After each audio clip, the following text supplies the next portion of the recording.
Kalau ada di kalangan saudara mara kita yang meninggal dunia dan dia tidak sempat menghabiskan puasa qadanya, apa yang kita patut buat? Boleh tak kita qadakan untuknya?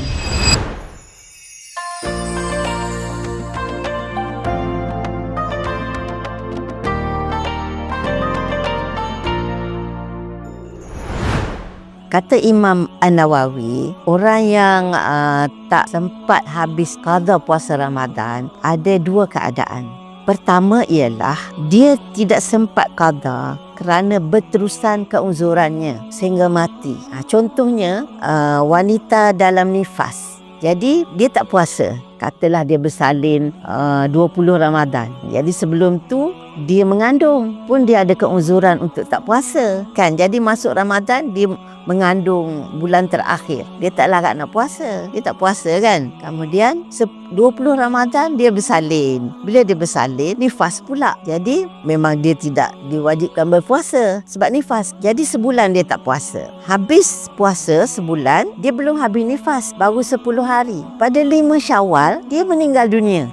Maknanya baru 15 hari bersalin kan. Nifas belum habis. Itu maksudnya berterusan keuzuran sehingga dia mati. Jadi yang di awal puasa tu dia tak puasa sebab uzur mengandung, dan dia dirukhsahkan untuk berbuka kan sebab dia mengandung.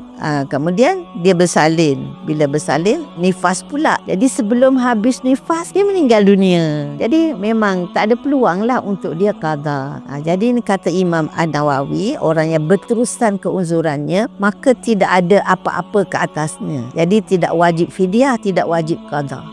Jadi kita yang tinggal ni tak wajib buat apa-apa. Jadi tidak wajib ambil harta pusaka dia untuk bayar fidyah sebab tak puasa sebulan ke, ataupun kita tolong qadakan untuk dia ke, tak payah. Jadi kata Imam An-Nawawi ini tiada khilaf di kalangan mazhab kita. Okey, yang kedua, keadaan di mana dia boleh qada. Artinya katalah dalam bulan Ramadan dia tak puasa kerana sakit, kemudian habis Ramadan dia sihat dan dia tak qada. Maknanya dia ada peluang untuk qada selepas habis Ramadan kerana keuzuran sakit tadi, dia dah tak sakit lagi.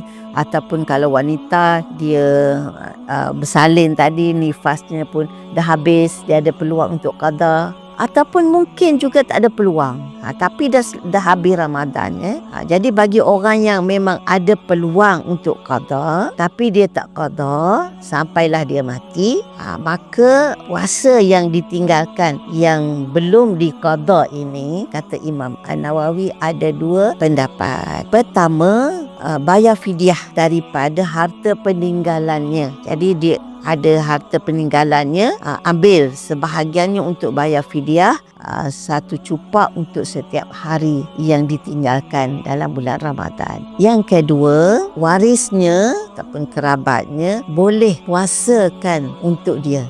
Niat puasa qada untuk saudara yang dah meninggal tadi. Jadi berdasarkan sepotong hadis Nabi SAW, siapa yang mati dan dia ada tanggungan puasa, maknanya belum habis qada puasa, maka boleh dipuasa untuk walinya. Walinya tu maknanya untuk kaum kerabat dia lah, insya-Allah. Jadi hadis muttafaq alaih. Jadi kita tengok di sini, kalau orang yang tak qada sedangkan dia ada peluang untuk qada, maka sama ada ambil harta peninggalannya untuk bayar fidyah ataupun digantikan, diqadakan puasanya oleh waris-warisnya, kaum kerabatnya.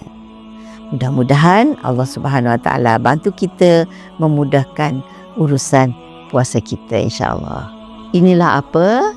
Inilah Islam kita yang penuh rahmah. Jika anda rasa video ini bermanfaat, sila like, komen dan share.